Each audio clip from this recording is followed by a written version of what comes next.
భారీ వర్షాల వల్ల 16 జిల్లాల్లో జరిగిన నష్టంపై జిల్లాల వారీగా సమగ్రమైన నివేదికలు తయారు చేయాలని ముఖ్యమంత్రి రేవంత్ రెడ్డి స్పష్టమైన ఆదేశాలిచ్చారు.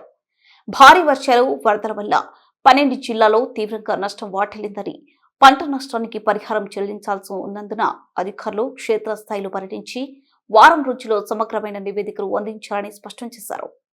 భారీ వర్షాల వల్ల నష్టపోయిన ఉమ్మడి, వరంగల్, నల్గొండ, ఖమ్మం తదితర ప్రాంతాల మీదుగా ముఖ్యమంత్రి ఏరియల్ సర్వే చేశారు. అనంతరం హన్మకొండ చేరుకున్న ముఖ్యమంత్రి జిల్లాలోని వరద ప్రభావిత ప్రాంతాల్లో క్షేత్రస్థాయిలో పర్యటించి బాధితులతో మాట్లాడారు. వరద నష్టంపై ఏర్పాటు చేసిన ఫోటో ఎగ్జిబిషన్ పరిశీలించారు.